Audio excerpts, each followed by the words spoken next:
Listen. I need to tell you a story. Not the kind they write in history books or sing about at festivals. This is the kind of story that gets whispered.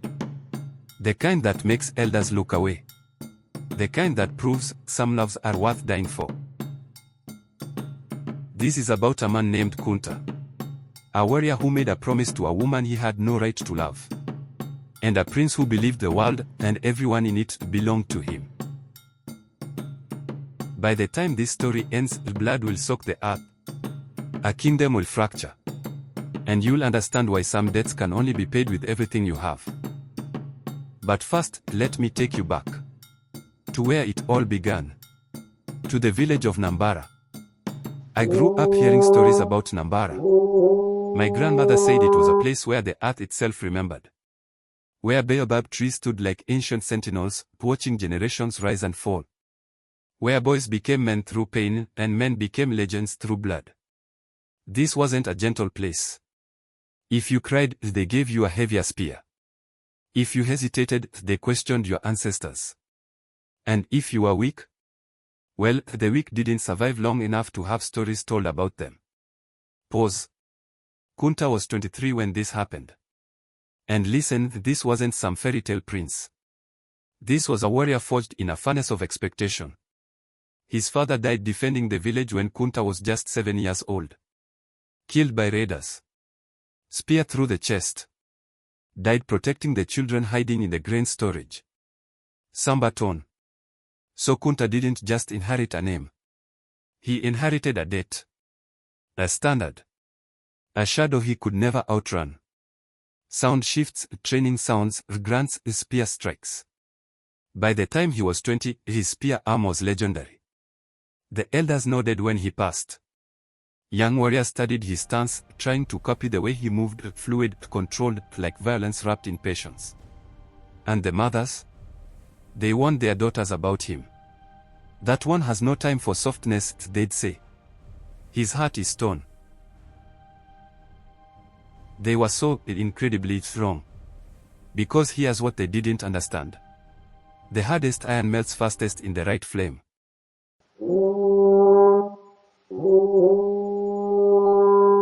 Amara wasn't royalty. She wasn't wealthy. She wasn't even particularly unusual by village standards.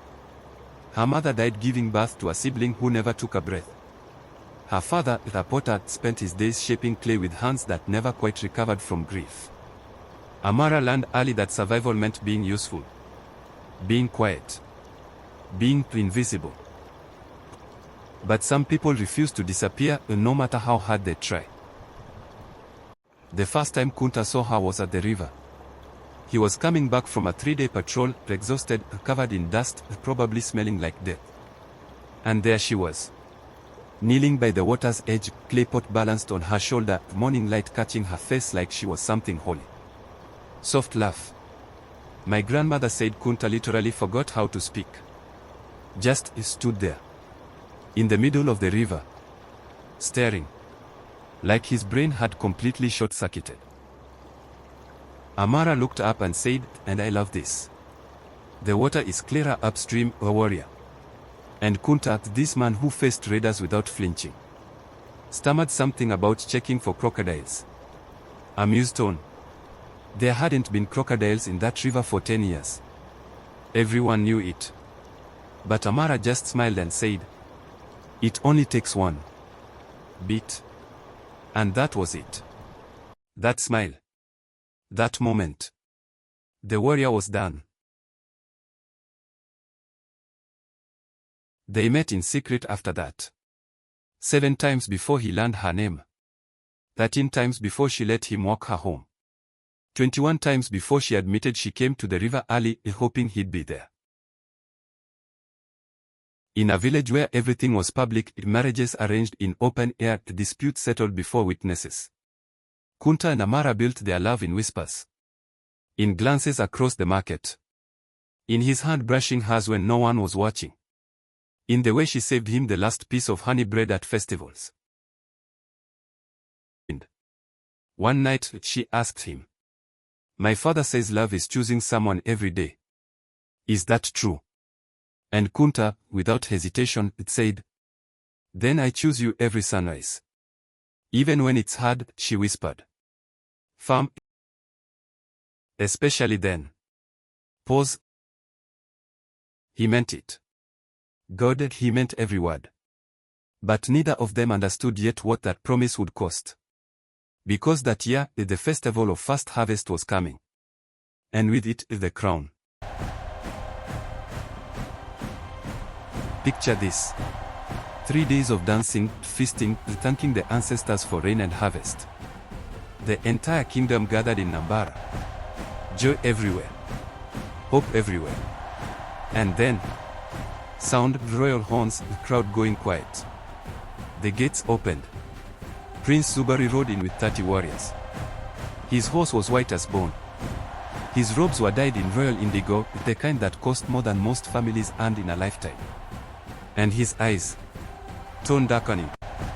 His eyes moved through the crowd like a hawk choosing which rabbit to kill. Let me tell you about Zubari. 27 years old. Handsome in that dangerous way, beautiful until you get close enough to see the cruelty underneath. He'd been promised the throne since birth. Fed a steady diet of power and entitlement until he genuinely believed the world existed to please him. 17 noble families had presented him with daughters. Beautiful, educated, accomplished women. He refused every single one. Not because they weren't good enough, but because they wanted to be chosen. See, Zubari didn't want a willing bride. He wanted conquest. He wanted something that didn't belong to him. Something he had to take. Sound, the crowd cheering, dancing. And then, he saw her. Amara. Dancing with the other maidens, a flower crown in her hair, completely unaware that her entire life had just changed. Sound effects fade slightly. My grandmother was there. She saw it happen. Said Zubari went completely still. Like a predator locking on to prey. He turned to his advisor and said, "Who is she?" The advisor, nervous, sweating, said, "A potter's daughter, my prince. No family name, no dowry worth." Cutting tone, mimicking the prince. "I didn't ask about her father's clay pots. I asked who she is." Pause. "Her name is Amara, my prince. Called final. She will make a fine queen." Sounded a sharp intake of breath from advisor. And just like that, it was decided. No courtship. No asking. Just decided. That night, royal guards followed Kunta through the village. Not to arrest him. Just to watch. To send a message, "We see you. We know about you." By morning, everyone knew. Whispers spread like wildfire. The prince has chosen Amara. The potter's daughter will be queen. That warrior boy better stay away. Somewhere in the shadows, Kunta's fist clenched so tight his palms bled. Elder Kofi was 92 years old. He'd seen 3 kings crowned, 2 wars fought, and more foolish young men than he could count. Pause. That morning, before the sun rose, he summoned Kunta. Sound, sitting, breathing. "Sit," the elder said. Kunta didn't sit. "I won't let him take her," Kunta said.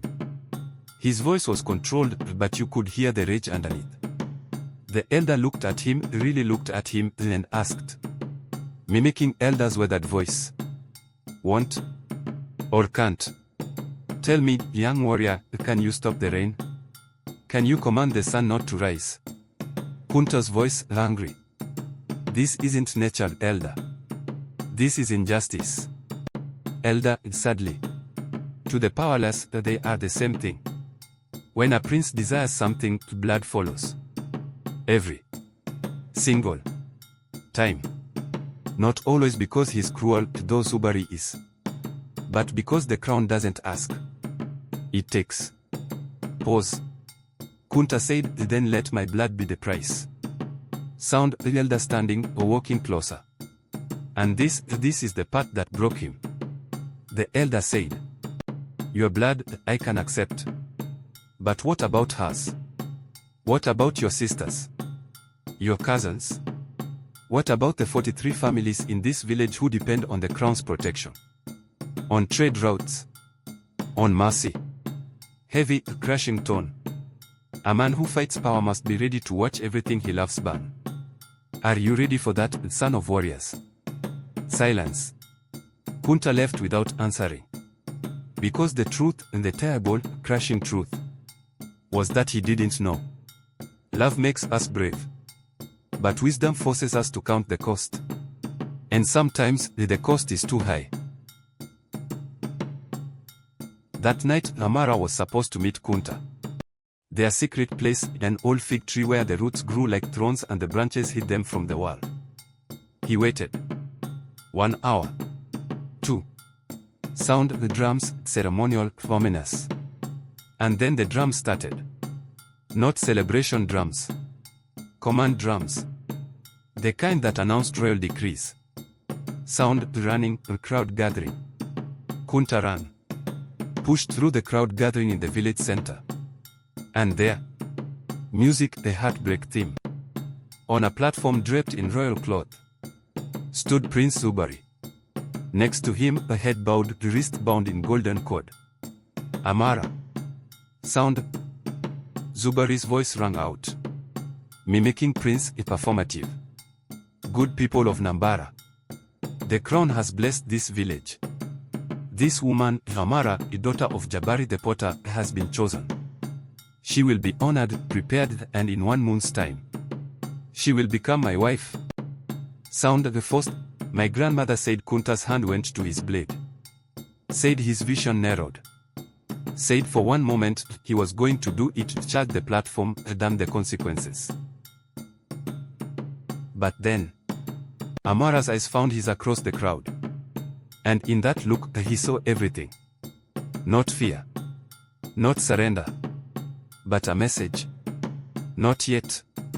Stay alive. Find another way. The prince left with her that night. Guards. Horses. Royal banners. Kunta stood frozen as they disappeared into the darkness. Sound is. When the crowd dispersed, he walked to where Amara had stood. And pressed into the earth. Her bracelet. The one he'd woven for her from river grass and copper wire. The one she swore she'd never remove. Broken. Deliberately broken. And Kunta understood. This wasn't surrender. This was a declaration. She was telling him that I'm still yours. Come for me. Thunder crack. They say when Kunta picked up that bracelet, the sky opened up. Rain poured like the ancestors themselves were weeping. But Kunta didn't move. Just stood there, rain soaking through his clothes, a broken bracelet in his fist. And somewhere in his chest, something shifted. Love had drawn its line. Power had crossed it. And now there would be blood. The elders have a saying. Blood remembers. The land remembers. The ancestors are watching. And no crown, no matter how heavy, can stop a warrior who has nothing left to lose. So that's where we are. Amara, locked in a palace with a prince who sees her as property. Kunta, standing in the rain with a broken bracelet and a choice that will change everything. And a kingdom that has no idea what's coming. Pause. In the next episode, we go inside the palace. Do you want to know what Amara does to survive? Do you want to know if Kunta makes a decision that starts a war? Beat. If you want to know what happens next, then trust me, you do. Hit that subscribe button right now. Because this story doesn't end quietly. It ends in fire. I'll see you in episode 2.